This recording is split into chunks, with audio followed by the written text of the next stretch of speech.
ಆಶೀರ್ವಾದವನ್ನ ಕೋರಬೇಕಂತ ಕೋರ್ತಾ ಇದ್ದೀನಿ.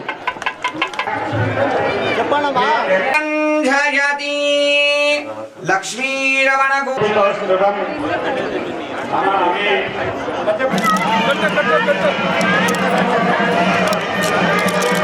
ಸಾಮೂಹಿಕ ವಿವಾಹಗಳ ಮೂಲಕವೇ ಚಿಕ್ಕಬಳ್ಳಾಪುರ ಜಿಲ್ಲೆಗೆ ಚಿರಪರಿಚಿತರಾಗಿರುವ ಸಮಾಜ ಸೇವಕ ಪಿಳ್ಳಾಂಜಿನಪ್ಪ ಮತ್ತು ಅವರ ತಂಡ ಇಂದು ತಾಲೂಕಿನ ರಂಗಸ್ಥಳದ ರಂಗನಾಥನ ಸನ್ನಿಧಿಯಲ್ಲಿ 45 ಜೋಡಿಗಳಿಗೆ ಸಾಮೂಹಿಕ ವಿವಾಹ ನೆರವೇರಿಸಿ ದಾಂಪತ್ಯ ಜೀವನಕ್ಕೆ ಮುನ್ನುಡಿ ಬರೆದರು. ಸಾಮೂಹಿಕ ವಿವಾಹ ಮಹೋತ್ಸವದಲ್ಲಿ ಆಹಾರ ಮತ್ತು ನಾಗರಿಕ ಸರಬರಾಜು ಸಚಿವರಾದ ಕೆಎಚ್ ಮುನಿಯಪ್ಪ ಹಾಗೂ ಜಿಲ್ಲೆಯ ಪ್ರಮುಖ ಜನಪ್ರತಿನಿಧಿಗಳು, ರಾಜಕಾರಣಿಗಳು ಭಾಗವಹಿಸಿದ್ದರು. ಈ ವೇಳೆ ಮಾಧ್ಯಮಗಳಿಗೆ ಪ್ರತಿಕ್ರಿಯಿಸಿದ ಕೆಎಚ್ ಮುನಿಯಪ್ಪ, ನವ ದಾಂಪತ್ಯ ಜೀವನಕ್ಕೆ ಕಾಲಿಟ್ಟ ಜೋಡಿಗಳಿಗೆ ದೇವರು ಆಯಸ್ಸು ಆರೋಗ್ಯ ನೀಡಲಿ. ರಂಗನಾಥ ಸ್ವಾಮಿ ದೇವಾಲಯದಲ್ಲಿ ದಾಂಪತ್ಯ ಜೀವನಕ್ಕೆ ಕಾಲಿಟ್ಟಿದ್ದೀರಿ.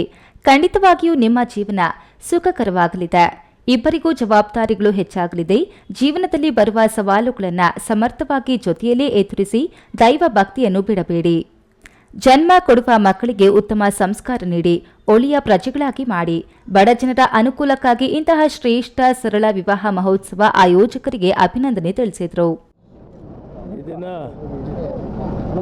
ಈ ರಂಗಸ್ಥಳ ರಂಗನಾಥ ಸ್ವಾಮಿ ಶ್ರೀದೇವಿ ಬೂದಿ ಸಮೇತ ಒಂದು ಕಲ್ಯಾಣ ಕಾರ್ಯಕ್ರಮವನ್ನು ನಮ್ಮ ಹುಡುಗರಾದಂಥ ಪಿಳ್ಳಾಂಜನಪ್ಪ ಎಲ್ಲ ಸೇರಿ ಒಳ್ಳೆಯ ಕೆಲಸವನ್ನು ಮಾಡಿದ್ದಾರೆ. ಇವತ್ತು ಸುಮಾರು 40ಕ್ಕಿಂತ ಹೆಚ್ಚಿಗೆ ಕುಟುಂಬಗಳಿಗೆ ಇವತ್ತು ಸರಳ ಮದುವೆಯನ್ನು ಮಾಡಬೇಕಾದ್ರೆ ಅವರನ್ನು ಕಷ್ಟ ಕಾರ್ಯಗಳಿಂದ ತಪ್ಪಿಸಿ ಸಾಲಗಾರರಾಗದಂತೆ,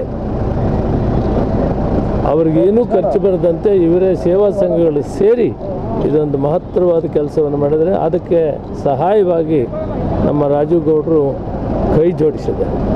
ಅವ್ರಿಗೂ ಅವ್ರ ಕುಟುಂಬಕ್ಕೂ ಈ ಕೆಲಸವನ್ನು ವಿಶೇಷವಾಗಿ ಮಾಡಿರೋ ಎಲ್ಲ ಇದರಲ್ಲಿ ಪಾತ್ರವಹಿಸಿ ಎಲ್ರಿಗೂ ಕೂಡ ಆ ರಂಗನಾಥ ಸ್ವಾಮಿ ಆಯುರಾರು ಭಾಗ್ಯವನ್ನು ಕೊಡಲಿ, ಅವ್ರಿಗೆಲ್ಲ ಒಳ್ಳೆಯದಾಗಲಿ ಅಂತ ದೇವ್ರನ್ನ ಪ್ರಾರ್ಥನೆ ಮಾಡ್ತೀನಿ. ನಾವೆಲ್ಲರೂ ಕೂಡ ಈ ಸಾಲದ ಸಂಕೋಲಿಗೆ ಸಿಕ್ಕದೇ ಇರಬೇಕಾದ್ರೆ ನಾವೆಲ್ಲ ಕೂಡ ಸರಳ ಮದುವೆಗಳಲ್ಲಿ ಪಾತ್ರವಹಿಸಬೇಕು, ಪ್ರೋತ್ಸಾಹ ಕೊಡಬೇಕು, ಸಹಕಾರ ಕೊಡಬೇಕು. ಆ ಕೆಲಸವನ್ನು ಇವತ್ತು ನಮ್ಮ ಹುಡುಗರು ಮಾಡಿದ್ದಾರೆ. ತುಂಬ ಸಂತೋಷ ಆಗಿದೆ. ಇಂಥ ಕಾರ್ಯಗಳಾಗಲಿ, ಇದರಿಂದ ಒಳ್ಳೆಯದಾಗ್ತದೆ, ಜನರ ಜೀವನ ಹಸನಾಗ್ತದೆ. ಹೊಸ ಕುಟುಂಬಗಳಿಗೆ ಭಗವಂತ ರಂಗನಾಥ ಸ್ವಾಮಿ ಎಲ್ಲ ಶಕ್ತಿಯನ್ನು ಆರೋಗ್ಯ ಭಾಗ್ಯವನ್ನು ಕೊಡಲಿ ಅಂಥೇಳಿ ನವ ದಂಪತಿಗಳಿಗೆ ಭಗವಂತನ ಆಶೀರ್ವಾದ ಇರಲಿ ಅಂಥೇಳಿ ನಾನು ದೇವರನ್ನು ಪ್ರಾರ್ಥನೆ ಮಾಡ್ತೀನಿ.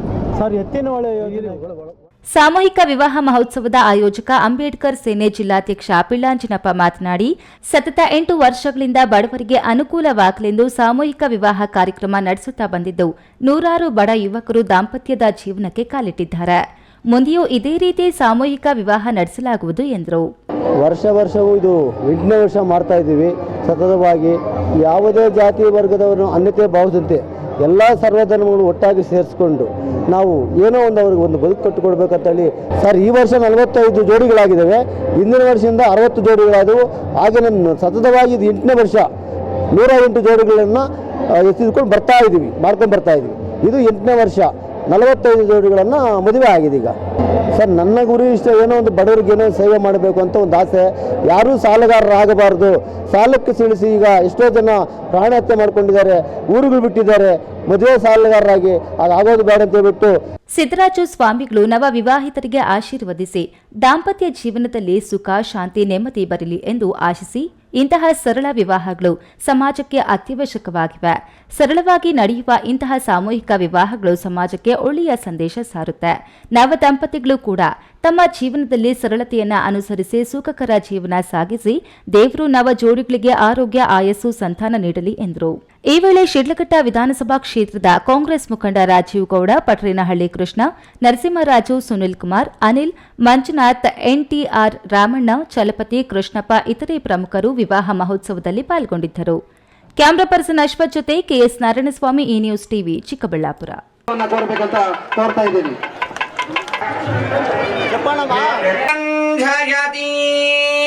ಲಕ್ಷ್ಮೀ ರಮಣ